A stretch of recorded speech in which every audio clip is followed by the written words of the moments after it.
So bahagi ho ng ating pagninilay para sa araw na ito sa patuloy nating pagninobinaryo sa karangalan ni Santa Ana. Ay ngayon ay pinagdiriwang natin ang kapistahan ni Santa Maria Magdalena. Kaya na pong umaga ay bago ako magmisa, sabi ng sakristan ay, Father, magsasalmi ba tayo? Sabi ko ay, ang piyesta ngayon ay Maria Magdalena.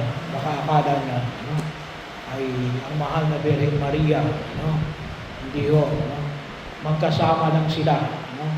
Bilang mga babaeng kasama na Jesus. Isa rin ho sa tinuturing natin tatlong Maria. Pero, mas kilala po, ang sa turing, si Maria Magdalena bilang apostolorum. Ibig sabihin ay apostle to the apostles. Apostol sa mga apostoles. So, yan ang tawag sa kanya. Bahagi o na kung saan nawa po makita natin sa ating pagninilay na si Maria, una, ay tanda ng matinding lakas ng pag-ibig na hindi sumusuko. Bakit? Kasi umaga-umaga pa lang ng linggo ay pumunta na sa libingan. Bakit? Kasi kung nyo maalala, ay si Jesus ay namatay ng 3 o'clock ng hapon. So, bago po siya maalis sa krus, may baba, at may libing. Doon sa pinaglibingan niya, ay siguradong umabot ng takip siling. Kaya po, sa practice ng mga Hudyo, kasi yung araw ng kanilang pamamahinga, para sa mga araw ng Hudyo ay Sabado. Pero yun, nagsisimula yung kanilang observance of araw ng pamamahinga ng alin? Sa oras na magtakip siling, sa araw ng Biyernes. So kaya ibig sabihin, si Jesus, hindi na nalinis. Hindi na nalinis nung siya inilibing. Kaya umagang-umaga pa lamang ay nagpunta na si Maria Magdalena para ayusin yung katawan ni Jesus nung araw ng linggo.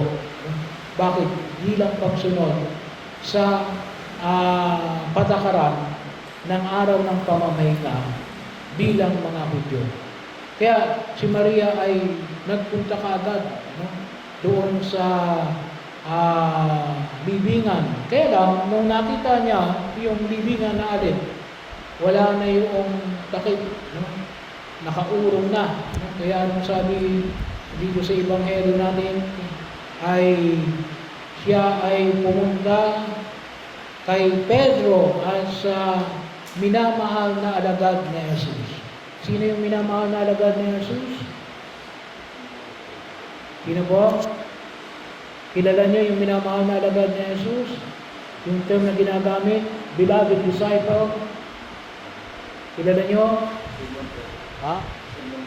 Si Simon Pedro, binanggit niya yung pangalang Pedro eh. Kay Pedro at sa minamahal na alagad ni Jesus.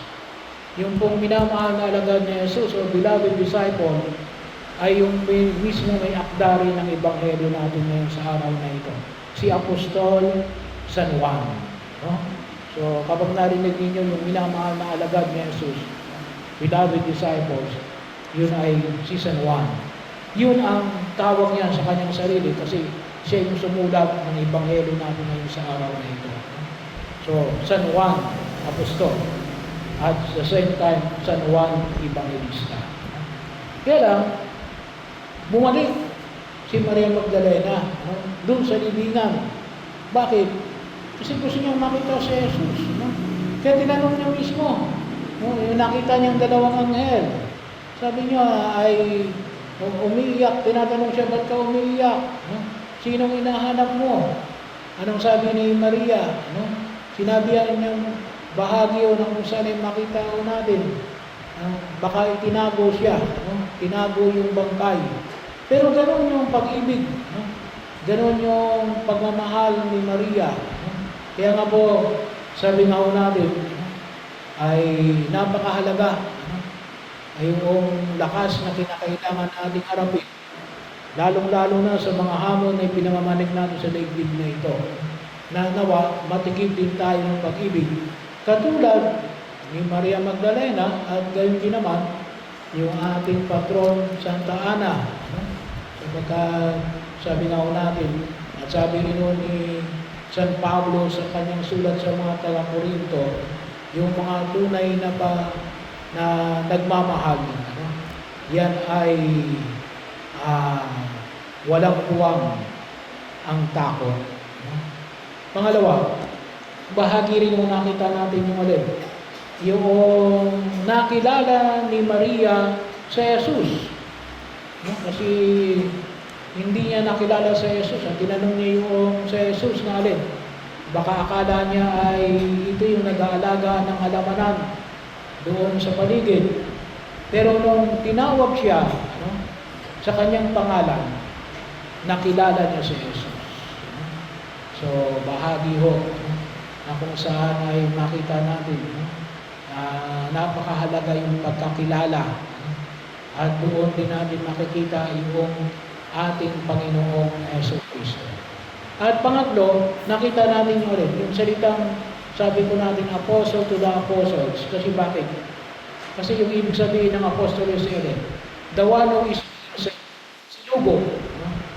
Sinugo si Maria Magdalena. Saan sa sinugo? Sabihin mo sa mga alagad na alin, na ako ay muling nabuhay. So siya ang unang pinagkitaan ng Kristong muling nabuhay. At yun yung utos sa kanya. Ituro mo, sabihin mo sa mga alagad na ako ay muling nabuhay. Maliban na nagpakita si Jesus sa kanyang mga alagad, pero sa unang pagkilala niya, sinusugo niya si Maria. So ano yung hamon na makita natin sa mga yugto na ito ng Ebanghelyo?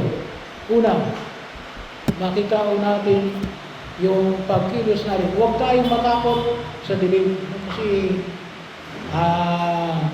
sabi nga ay madilim-dilim pa. Si Maria ay pumunta sa libingan. Huwag tayong matakot sa dilim. Huwag tayong matakot sa Ebanghelyo natin na nakaraang linggo. Ano yung Ebanghelyo natin nakaraang linggo? May mga damo sa gitna ng mga trigo. Huwag tayong matakot sa masamang tao. Huwag tayong matakot sa problema. Huwag tayong matakot sa pagkilos natin sa daigdig na ito. So, paano? Kinakailangan makita natin yung alin. Yung pagkilos na alin, na tayo rin nawa ay mapuno ng pag-ibig. So, pagkakataon, si Maria, nakita niya yung kanyang pag-ibig. Bakit? Kasi siya ay unang minahal na Jesus. Nakita niya yung pagpapatawad sa kanya ng Panginoon sa gitna ng kanyang kahinaan at kakulangan. Sana rin po maramdaman natin yung pag-ibig ng Diyos. Kaya siya ay nagpakamatay sa krus. Doon tayo kukuha ng lakas ng pagkilos natin sa mundong ginagalawan natin. Yung pag-ibig na yan, na alin, magiging kalansag natin sa ating pag-arap sa maraming pagsubok sa daigdig na ito. Para alin, huwag tayong sumuko. Huwag tayong mawalan ng lakas ng loob na patuloy na sumunod sa kalooban ng Diyos. Kasi alam na natin, hindi mo madali yung pagsunod sa kalooban ng Diyos.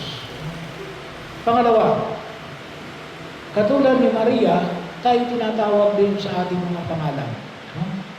So, doon din natin makita yung alin. Makita rin natin si Jesus. So, pagkakataon, itanong natin sa ating sarili, tinatawag ba tayo ng Diyos? Ngayong araw na ito, tinatawag ba tayo ng Diyos every Sunday? Tinawag ba kayo ng Diyos? At sinusugo ba kayo ng Diyos? Baka sinusugo kayo ng Diyos. Well, hindi ko alam. Pero sana, itanong nyo sa Panginoon, Panginoon, ano ba ang gusto niyong gawin ko sa buhay ko? Baka maaari, kasi pero yung sabihin, you have to ask the Lord. So, Sana masabi ninyo na, nagsimba ako ngayon at nakita ko ang Panginoon. At hindi lang basta nakita ko ang Panginoon, may sinugo siya sa akin. Anong sinugo niya? Maaring patawarin mo yung taong nagkasala sa iyo, maaring magbayad ka ng utang, maaring ikaw ay dalawin mo yung kapatid mo na may sakit, no? O maaring pagkakataon na kung saan ay tulungan mo yung mga kaibigan mo na humihingi ng tulong sa iyo, no? Pero bahagi yun. Sana may tanong natin sa ating sarili, no? Sinusugo din ba ako ng Diyos? No? Katulad ni Maria. At pangatlo, ang hamon na alin? To become mga mensahero at mensahera ng pag-asa. No? Pag-asa. Messenger of the risen Christ. Bakit? Nakita natin ang Panginoon no? Yung maraming mga mensahero at mensahera. Kaya lang, sabi nga natin, messenger of doom, ano? Messenger of bad news. Ano? Sana tayo din, messenger of good news. Kailan natin nasabi, kayo, mga magulang, sa inyong mga anak, no? Palagi nyo siguro sinasabihin niya, mali yan, mali. No?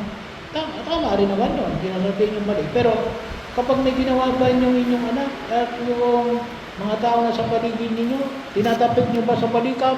No? Oh, good job, good job. No? Maganda yung ginawa mo. No? Pagpatuloy mo. No? Bahagi yun. Kinakailangan din natin na mayroong magtutulak sa atin na makita natin, maganda pala yung ginagawa natin. Hindi yung lahat na lang na nakita natin mali. No? Hindi. No? Ang panyaya din, maging mensahero at mensahera ng pag-asa.